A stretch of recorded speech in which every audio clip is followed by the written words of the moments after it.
Y sobre todo al revisar o al recordar estos milagros maravillosos, tenemos que em, recordar de dónde viene.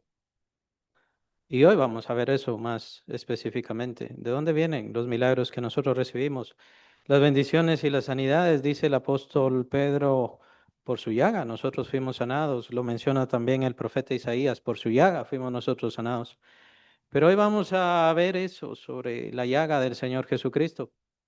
Estamos terminando los Evangelios sinópticos y estamos revisando pues ciertamente lo que se llama la pasión de Cristo, pero en realidad son los sufrimientos de Cristo. Mal se entiende la pasión de Cristo como que el Señor tenía una gran pasión por morir. El Señor no tenía una gran pasión por morir. El Señor debía morir. Él debía padecer gravísimos sufrimientos. Y de ahí es de donde nace esta palabra pasión, pero no quiere decir pasión pasional o un sentimiento pasional, sino quiere decir sufrimiento. Hemos visto los sufrimientos con los sacerdotes, hemos visto los sufrimientos con los religiosos, hemos visto los sufrimientos con Pilato, este supuesto juicio que tuvo con Pilato, y no digamos el de Herodes, y hoy vamos a ver los últimos, que son con el pueblo y con los soldados romanos. ¿Cuáles fueron los sufrimientos del Señor Jesucristo con el pueblo? Tomen en cuenta, a este pueblo el Señor Jesús le había dedicado lo último de su ministerio. Se considera que era más o menos año y medio, no se sabe exactamente, pero más o menos año y medio él pasó en Judea. La costumbre del Señor Jesucristo, lo sugieren los evangelistas, la costumbre del Señor Jesucristo era mantenerse en el templo, estar predicando, estar sanando a muchos enfermos, pues siempre venían enfermos a él para ser sanados, enseñar la verdad del Señor, el evangelio que traía, ¿no? Que él era. Y por supuesto, ya para la noche algunas veces le daban cobijo en algún lugar, pero de ahí la costumbre de él era ir al Monte de los Olivos, al Monte de los Olivos, y ahí se quedaba con sus discípulos a descansar, en un monte. Esa era la vida, la costumbre del Señor Jesús en ese último año. Y después, al día siguiente, por supuesto, antes de amanecer, su costumbre era orar desde muy temprano, dedicarle ese tiempo a su Padre Celestial y después otra vez al ministerio, regresar al pueblo, regresar a las personas que les predicó, les sanó, les bendijo grandemente, les abrazaba, oraba por ellos, lloraba con ellos en su sufrimiento. ¿Y cómo se lo pagaron? ¿Cómo le pagó este pueblo? Nunca vieron ningún mal de parte de él, nunca vieron ningún reproche. A cualquiera que venía a recibir sanidad, la recibía. El Señor Jesús no le decía a ninguno, no puedo, no has pagado suficiente, es que no has dado ofrenda, es que no has pactado. Sería más o menos en los tiempos actuales, ¿no? Es que no has pactado. No. El Señor Jesucristo sanaba a todos, abrazaba a todos, predicaba a todos, les hablaba a todos. De tanto en tanto era severo, de tanto en tanto, pero él no era severo todo el tiempo. Con amor le hablaba siempre la palabra de Dios. El apóstol Pablo le llama el sazonar la palabra y era así el Señor Jesucristo. Su palabra era dulce, su palabra era un gozo. Hasta tenemos un himno que hablaba sobre eso. ¿Y qué gran ministerio recibió este pueblo de Judea? ¿Y cómo se lo pagaron? ¿Cómo le pagaron a este gran predicador? ¿Cómo le pagaron a este Señor? ¿Cómo le pagaron a este que decía que era el Mesías y demostró que era el Mesías porque sanaba a todos? ¿Cómo le pagaron? El Señor Jesús en el capítulo 23 de Mateo acusa a los fariseos en toda su falsedad. Y esto lo hace delante de todo el pueblo, lo hace delante de todo el pueblo. Y ahí no se levanta ninguno del pueblo en contra del Señor Jesucristo. Él habla sobre el fin de los tiempos, habla sobre la destrucción del templo de Jerusalén. Y nadie se levanta contra el Señor Jesucristo. Es en este momento donde el pueblo se levanta en tiempo de la Pascua, en el tiempo más importante, era el año nuevo judío. El verdadero año nuevo, lo que ahora toman por año nuevo no es cierto. El verdadero año nuevo judío, el verdadero año nuevo que dejó Dios es la Pascua. Y en ese tiempo festivo, en ese tiempo de descanso, en ese tiempo de reposo, de reflexión con Dios, de estar con Dios, ven a este hombre que todos los días estaba ahí predicando, sanando enfermos, transformando vidas y empiezan a clamar que lo crucifiquen. Hemos leído Marcos capítulo 15. Les pido que tengan su Biblia abierta, por favor. Marcos 15, capítulo 6. Capítulo 15, perdón, versículo 8. Y viniendo la multitud comenzó a pedir que hiciese como siempre les había hecho. ¿Qué era qué? En el tiempo de la Pascua, en el tiempo de la fiesta, les liberaba a uno de los prisioneros. A cualquier prisionero que quisieran, se los liberaba. Pilato vio esta oportunidad y dijo, bueno, le voy a liberar a Jesús, así que voy a aprovechar, voy a sacar a Jesús mejor y ya con esto que quede libre. Pilato le respondió diciendo, ¿queréis que os suelte el rey de los judíos de una vez? No, ¿o cuál, cuál? ¿A quién quieren que les dé? No, no. Jesús, ¿verdad? ¿Quieren que les dé a Jesús? ¿Me están pidiendo que libere a Jesús? Porque conocía que por envidia, este es Pilato, conocía que por envidia, perdón, le habían entregado los principales sacerdotes. Mas los principales sacerdotes incitaron a la multitud para que le soltase más bien a Barrabás.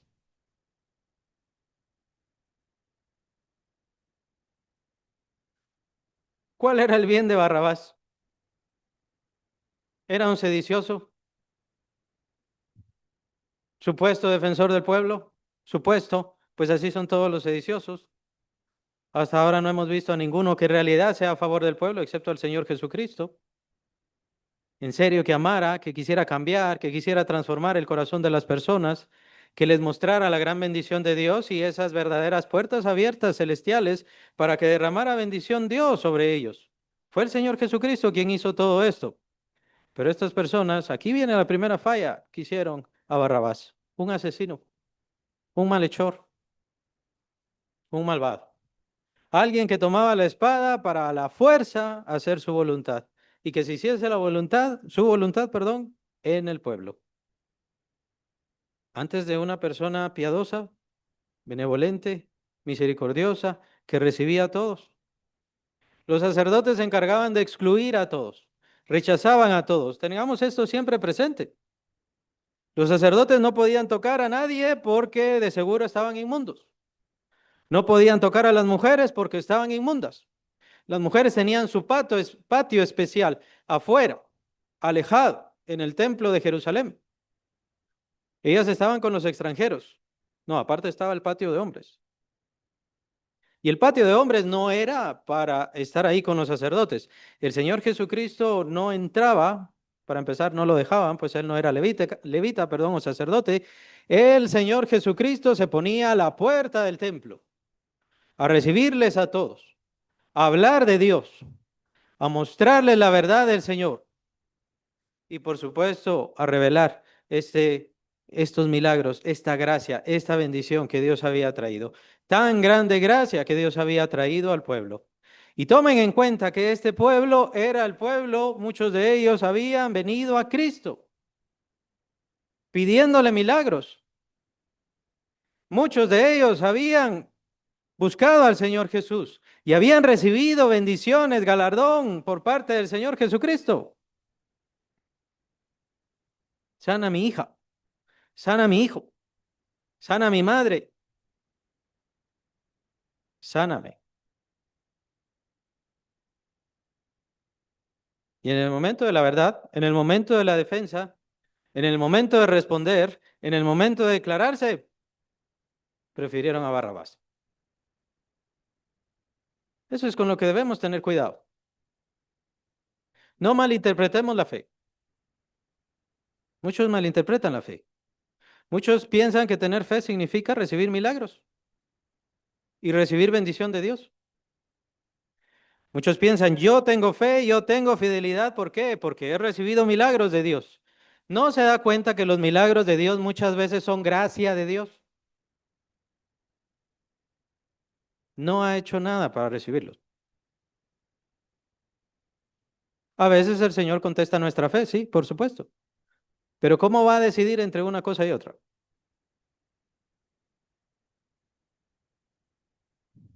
Muchas veces el Señor nos bendice, muchas veces el Señor nos contesta para fe, porque se da cuenta que no tenemos fe.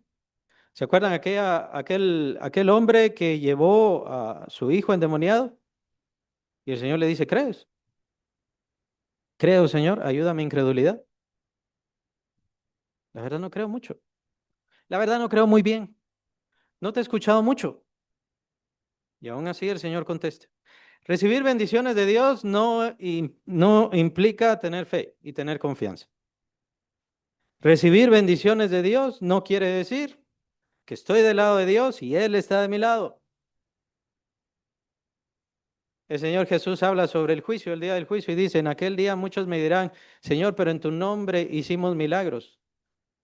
Ahí sería bueno que le añadiéramos, no por añadirle palabras al Señor Jesús, pero en realidad los conceptos ahí están.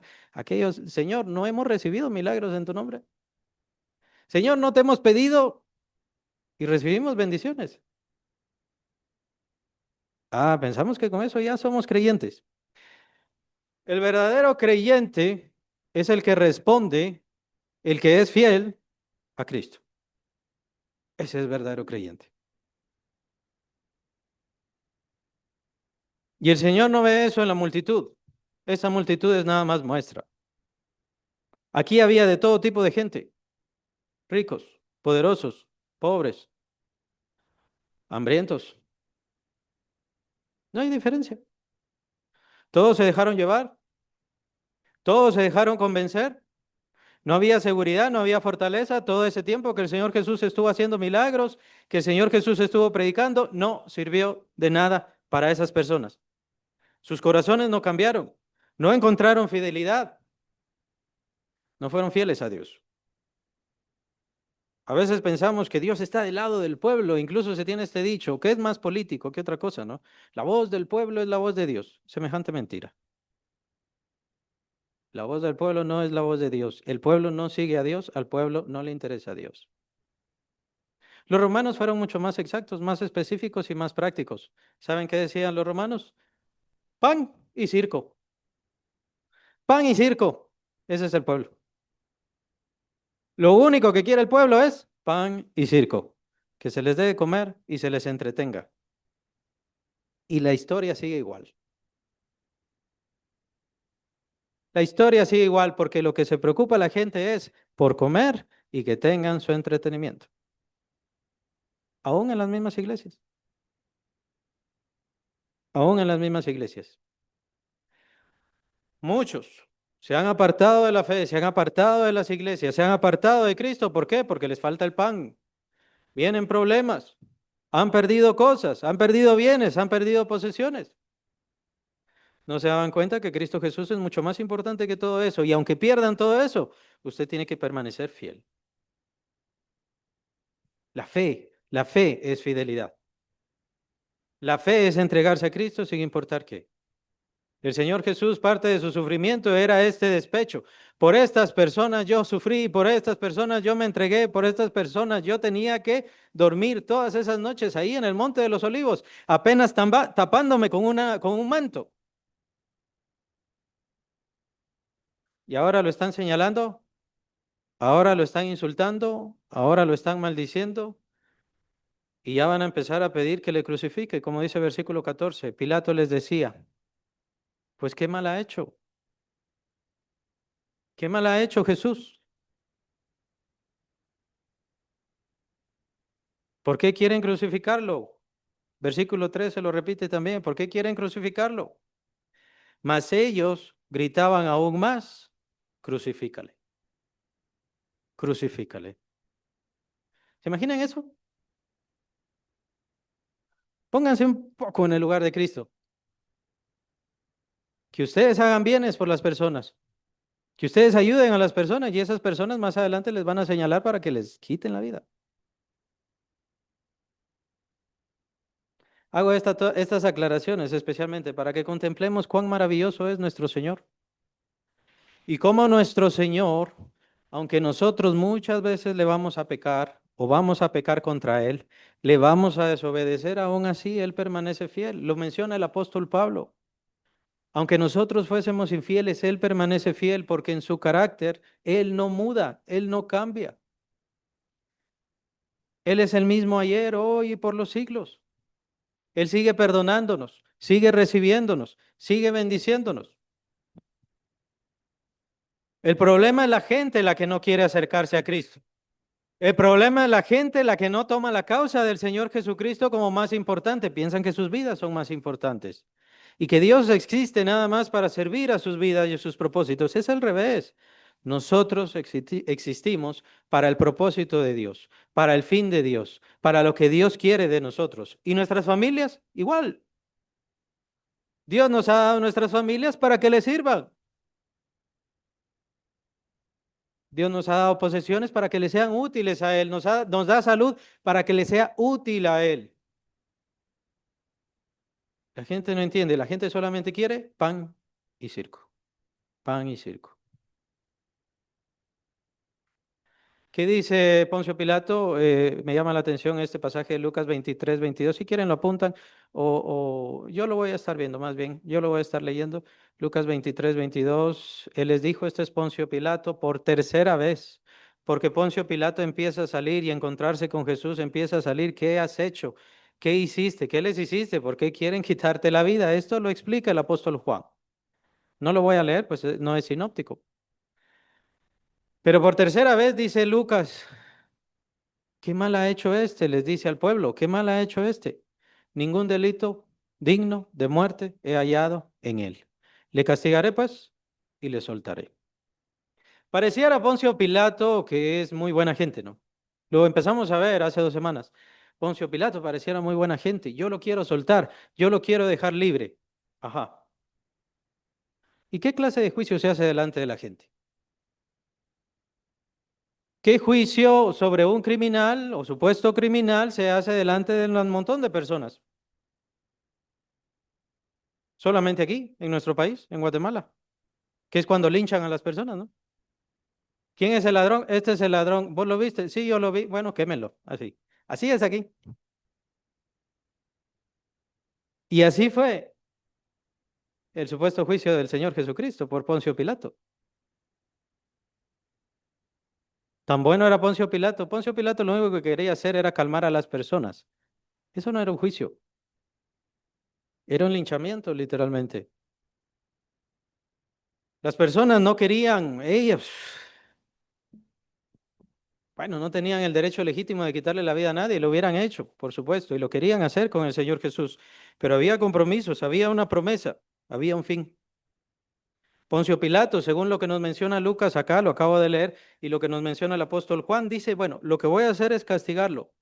Solo eso, lo que voy a hacer es castigarlo, nada más, y de ahí lo voy a dejar libre.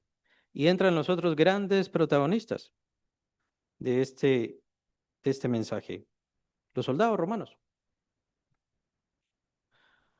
Marcos 15, a partir del versículo 18.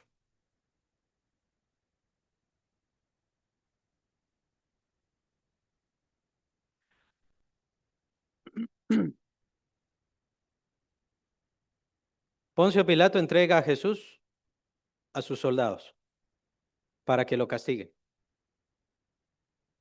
Dije a partir del versículo 18, mejor leamos a partir del versículo 16. Entonces los soldados, estos son los soldados romanos, le llevaron dentro del atrio, esto es en el pretorio, y convocaron a toda la compañía, todos los soldados se reunieron.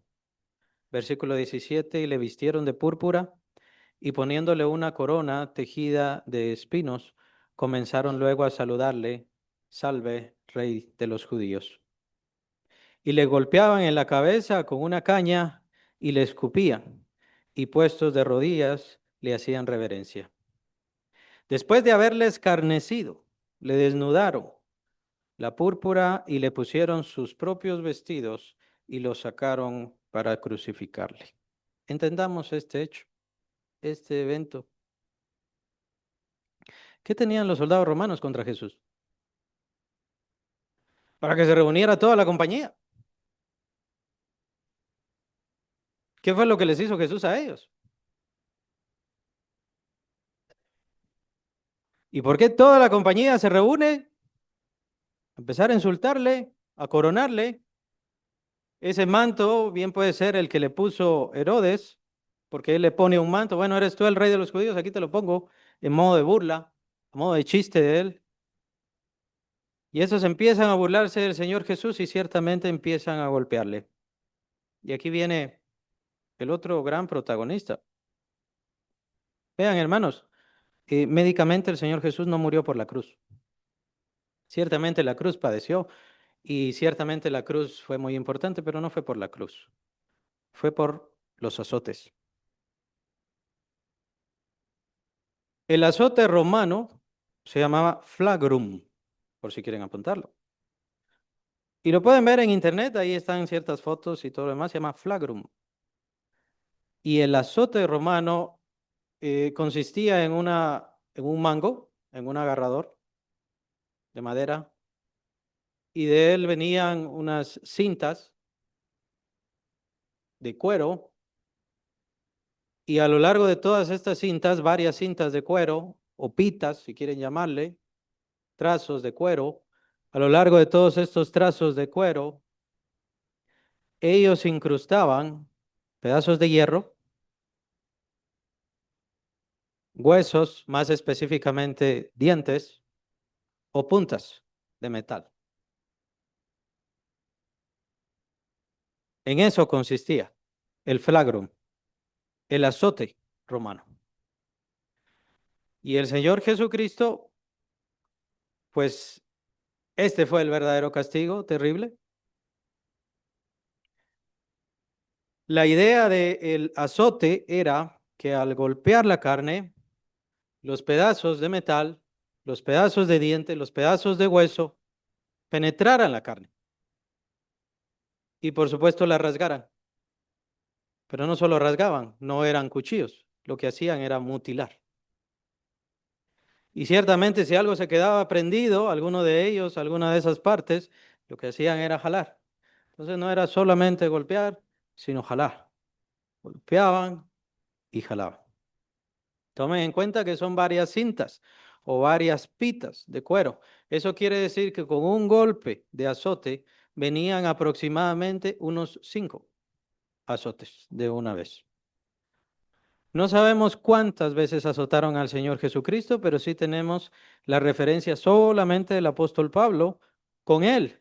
A él le azotaron con vara una vez, en una ocasión. Le azotaron con vara y él menciona que fueron 39 azotes, o sea, 40 azotes menos uno, 39 azotes.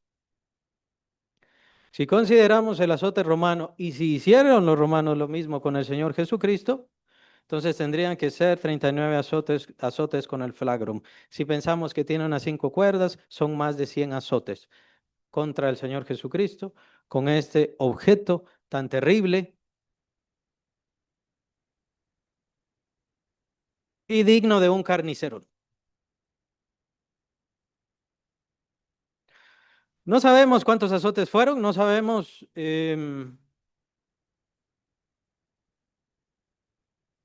no sabemos específicamente de qué tipo era el flagrum, cuántas cuerdas ni nada.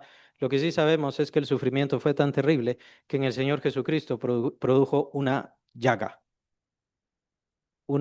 tremenda,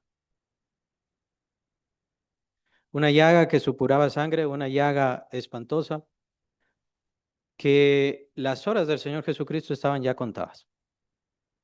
Tomen en cuenta que los crucificados duraban a veces 8 días ahí crucificados. En realidad los crucificados se morían de sed, principalmente. Un tanto de hambre, pero no tanto eso. ¿Por qué el Señor Jesús apenas duró unas cuantas horas? A causa de los azotes, a causa del flagelo. Y lo que debemos imaginar, si vieron esta película de la Pasión de Cristo, bueno, más o menos se acerca. Ese sí se acerca bastante a lo que fue el flagrum, a lo que fueron los azotes del Señor Jesucristo. Es a causa de eso también, yo lo veo así. Los romanos eran expertos asesinos, eran expertos en quitar la vida. Y creo que fue esa la razón por la cual vestían al Señor y por la cual le ponían el manto. Es cierto que lo que hacían era burlarse del Señor Jesucristo, así como lo hizo Herodes.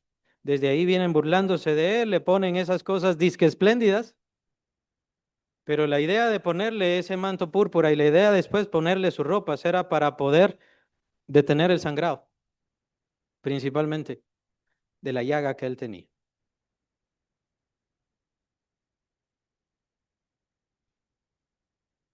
Cuando yo era niño, a mí mi maestra me golpeó varias veces, no en la espalda, más abajo, y era horrible el dolor.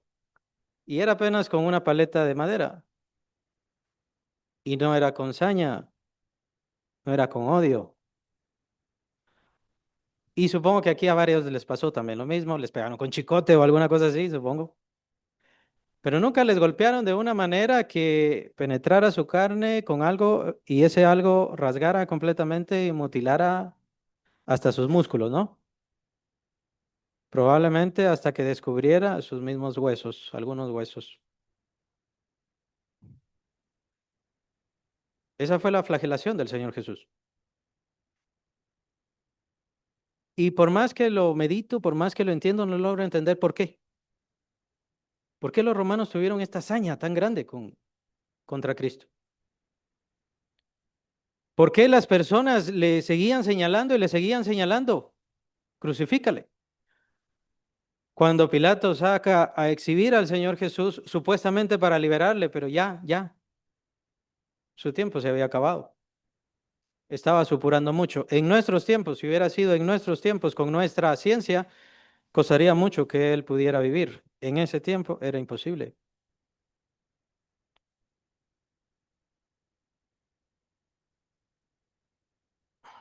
Los apóstoles indica que fue el tiempo del demonio. Indica que fue el tiempo de Satanás. Y se nos ocurre eso, ¿no? Esa es la única respuesta que se nos viene a la mente. ¿Por qué los romanos tomaron con tanto odio al Señor Jesús? Bueno, pensamos el diablo inmediatamente. Y aunque sí pienso yo que fue el diablo, pues sí se indica que el demonio era a tiro de flecha, lo tenía directo al Señor Jesús, tenía la oportunidad mejor y el demonio estaba demostrando todo su odio contra todo lo que era Dios. Creo que también fue el quitar la restricción de Dios sobre su Hijo, o sea, entregar a su Hijo a la voluntad de los pecadores. Y es aquí, hermanos, en donde podemos contemplar cuáles son las últimas consecuencias del pecado. ¿Qué tan terrible es nuestro pecado? Nosotros pensamos que nuestro pecado, bueno, solo me daño a mí, solo me afecto a mí, afecto tal vez a alguna que otra persona, pero el pecado es horrible, es espantoso y prueba de esto es precisamente la flagelación de Cristo. Estos hombres no tenían ninguna razón para odiar así al Señor, pero el pecado hace eso y Dios quiere mostrarnos, revelarnos lo terrible que es el pecado.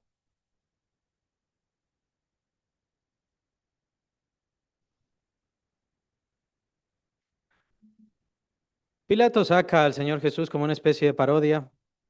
Pilato también era un experto en quitar vidas. Así que él ya sabía lo que había hecho, ya sabía lo que su compañía entera habían hecho y ya sabía que las horas de Cristo estaban contadas. Saca al Señor Jesús supuestamente para liberarle, pero eso es mentira. Él ya sabía que él moriría. Hace aquella pantomima de lavarse las manos, yo no tengo ningún problema. Sí, fueron tus soldados, ¿no? Fueron tus soldados los que lo azotaron. Fue tu orden. No, yo no tengo ninguna culpa. Así como muchos dicen, no, yo no tengo ninguna culpa de Cristo. Bueno, fueron sus pecados, así los míos, así las de todos. Fueron nuestros pecados los que cayeron sobre el Señor Jesucristo y están a punto de caer en medio de la cruz. Vamos a llegar hasta esa salida que tiene el Señor Jesucristo. Le llaman la vía dolorosa o el andar sobre la vía dolorosa en ese tiempo donde el Señor Jesús, esto era parte precisamente de la tortura que hacían los romanos, que el sentenciado llevara su cruz. Algunos dicen, bueno, o lo interpretan como el patíbulo. El patíbulo es el travesaño. Entonces algunos piensan que es eso o literalmente era toda la cruz. Prueba de que también el tiempo del Señor Jesucristo ya estaba terminándose a causa de la flagelación tan terrible que recibió, fue que no pudo cargar su cruz. Ya no tenía fuerza, ya no tenía ánimo. El Señor Jesús, que caminando iba de Jerusalén a Galilea, de Galilea a Jerusalén, y así andaba por diferentes lugares, 33 años y medio. De pronto ya no tenía fuerza. No, de pronto ya no tenía fuerza, no era eso. Es que estaba perdiendo demasiada sangre por la flagelación. Y al menos, decían los soldados romanos, al menos que aguante para la cruz. Al menos que aguante ahí. Mientras iba el Señor Jesús caminando, esto vamos a leer Lucas 23 a partir del versículo 26. Y llevándole, tomaron a cierto Simón de Cirene que venía del campo y le pusieron encima la cruz para que la llevase tras Jesús. Y le seguía gran multitud del pueblo y de mujeres que lloraban y hacían lamentación por él. ¿Ya para qué? ¿Ya qué sentido tiene que estén lamentándose por él? Pero así es el ser humano. El ser humano en el tiempo que se puede salvar, en el tiempo que se puede librar, en el tiempo que se puede defender, ahí no se preocupa. Después vienen los llantos. Después viene el problema. Después viene qué bueno era. Cómo quería a la gente, cómo ayudaba a la gente. ¿Ya para qué vienen a llorar? Y aunque las respuestas de Jesús bien podrían ser de condenación, de rechazo, son muy especiales, muy interesantes. Versículo 28, pero Jesús vuelto hacia ellas les dijo, hijas de Jerusalén, no lloréis por mí, sino llorad por vosotras mismas y por vuestros hijos. Porque aquí vendrán días en que dirán, bienaventuradas las estériles y los vientres que no concibieron y los pechos que no criaron. Entonces comenzarán a decir a los montes, caed sobre nosotros y a los collados, cubridnos, porque si con el árbol verde hacen estas cosas, en el seco, ¿qué no se hará? ¿Qué es esta expresión del Señor Jesús? ¿De qué trata esta expresión del Señor Jesús? Esta expresión del Señor Jesús, lo vimos en el capítulo 24 de Mateo. Esta expresión trata del tiempo de retribución que vendría sobre Jerusalén. La multitud dijo, nosotros recibimos la culpa por la muerte de este. Que su sangre caiga sobre nosotros, que caiga sobre nosotros y sobre nuestros hijos. Y ahí recibieron la sentencia total, la sentencia completa.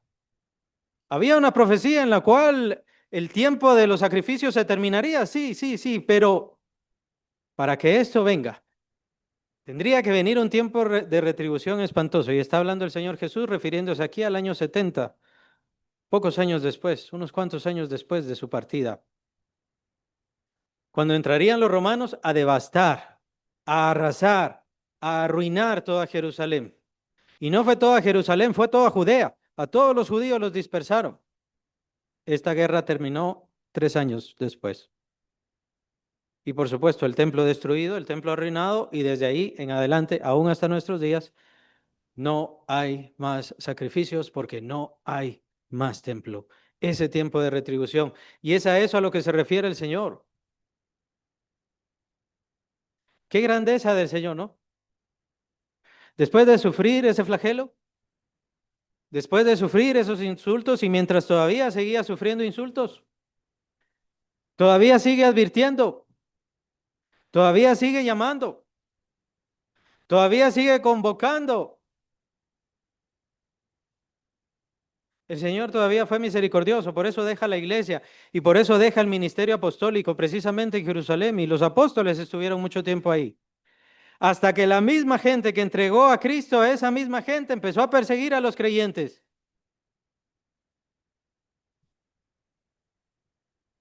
El Señor no se preocupa por la gente. No me malentiendan. Ahí está el sol, ahí está el agua, ahí está el aire. Son bendiciones de Dios y bendiciones de Dios para toda la gente, pero para que entiendan lo que tuvo que hacer Dios para limpiarnos de nuestro pecado, para librarnos de nuestra maldad, para que podamos estar con Él. Después de todo ese sufrimiento, después de todo ese castigo, nada podía sacudirlo, nada podía transformarlo. No había en Él esa señal de odio. Más bien sigue su misericordia, sigue su llamado. Viene algo terrible contra ustedes. No piensen en mí, no lloren en mí. Todavía hay una religión que se pone a llorar por el Señor Jesús, como si el Señor Jesús estuviera sufriendo. El Señor Jesús ya no sufre. Y Él vino a esta tierra para eso, para sufrir, y se preparó para sufrir.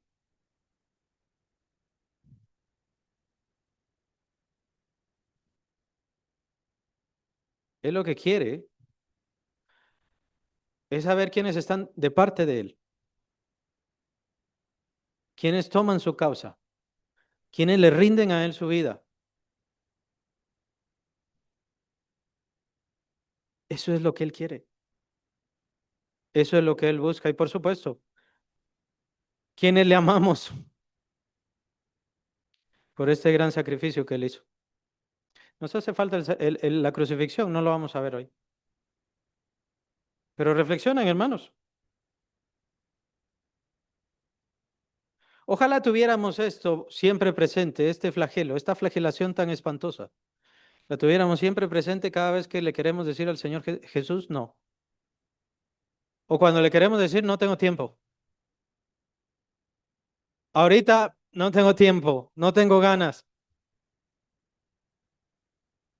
No tiene ganas de servirle. No tiene ganas de buscarle. No quiere entregarse más a Él. Él lo dio todo por usted. Y nos sigue llamando. Eso vimos hoy temprano. Nos sigue llamando. No, pero yo ya contesté el llamado de Dios. Sí, sí, ya contestó, ya tienen la salvación. Pero quiere que nos entreguemos más. Porque Él quiere entregarse más de sí. Él quiere que le conozcamos más, pero no le podremos conocer mientras no nos entreguemos más a Él. Le rindamos más. Cuando el Señor Jesús se somete al sufrimiento, se somete completamente. Que le hagan cuanta maldad, cuanta bajeza, cuanto odio, cuanto insulto, cuanta maldad quiera.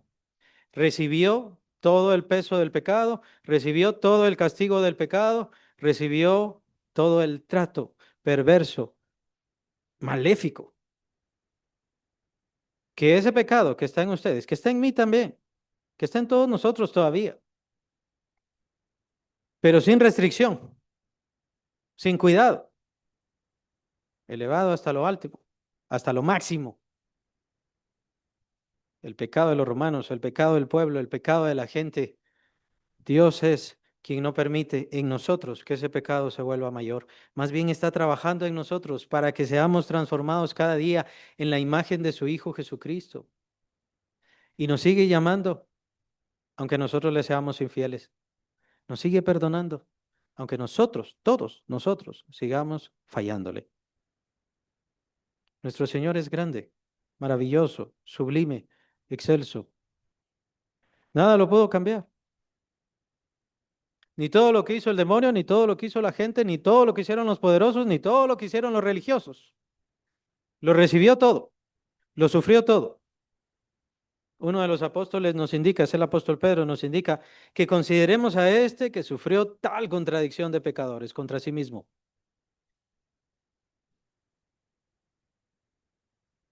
Considerémosle. Perdón, es el escritor de Hebreos en el capítulo 12. Considerémosle y vamos a imitar su fe. Vamos a seguirle a Él. Perseveremos en Él. ¿Cuál es su entrega? Ese es el mensaje de todos los evangelios. ¿Cuál es mi entrega a Cristo? ¿Cómo me voy a entregar a Él? Y la entrega a Cristo Jesús no es en aquel momento cuando yo hice la profesión de fe. Está bien, ahí yo tomé la salvación, yo dije el Señor Jesús es mi Salvador, por supuesto, he recibido la fe, he recibido la salvación, creo en el Señor Jesucristo, pero la entrega es todo el tiempo y cada vez tenemos que entregarnos más y cada vez tenemos que buscarle más. El Señor Jesús en este tiempo sigue buscando quienes defiendan su nombre, sin importar qué les haga. Él ya no va a sufrir. Él solamente está viendo. Él solamente está escuchando. El tiempo de la recompensa vendrá después, al final de nuestras vidas. Es ahí donde Él verá toda la suma de nuestra vida. Y entonces cada quien va a dar cuentas. ¿Me sacrifiqué por Cristo? ¿Serví a Cristo? ¿Me entregué a Cristo? ¿Lo di todo por Él?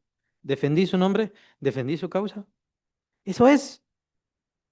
¿Que somos pecadores? ¿Que somos malos? Sí, seguimos siendo imperfectos. El problema es si esa imperfección tiene que ver con la causa del Señor Jesús.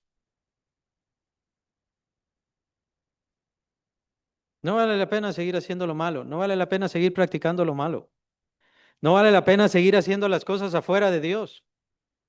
Defínase, defínase. O está por Cristo o está en contra de Cristo. Como dije al principio, muchos recibieron milagros y muchos de ellos ahora, en este momento, están ya en el infierno, porque no había fidelidad, porque no había entrega, porque no había convicción, porque no sabían quién era su Señor y no sabían lo que debían defender. Cuando nosotros observamos los sufrimientos de Cristo, decimos, bueno, yo hubiera defendido a Cristo. ¿Lo está defendiendo hoy? ¿Está siguiendo el camino de Cristo? Y no le estoy diciendo que venga a la iglesia, lo cual es bueno, sí, muy importante. Pero su vida, su corazón, su mente, su boca, todo habla de Cristo, todo habla a favor de Cristo. Porque si no lo está haciendo, no se trata de falta de crecimiento. Si no lo está haciendo, no se trata de que sigue siendo cristiano carnal. Está faltando a la causa de Cristo Jesús. Estamos faltando a la causa de Cristo Jesús cuando hacemos lo malo. Y este Señor, a este Señor, no le debemos fallar nunca. Le puede fallar a su patria y a su familia le va a fallar, pero al Señor Jesucristo no debemos fallar. Y si estamos aquí es porque debemos perseverar y queremos perseverar en seguir y obedecerle. Un día vamos a ver esa llaga. Un día vamos a ver esas marcas. Y lo primero que vendrá a nuestras conciencias es, ¿defendí la causa de Cristo o no la he defendido? Que el Señor les bendiga.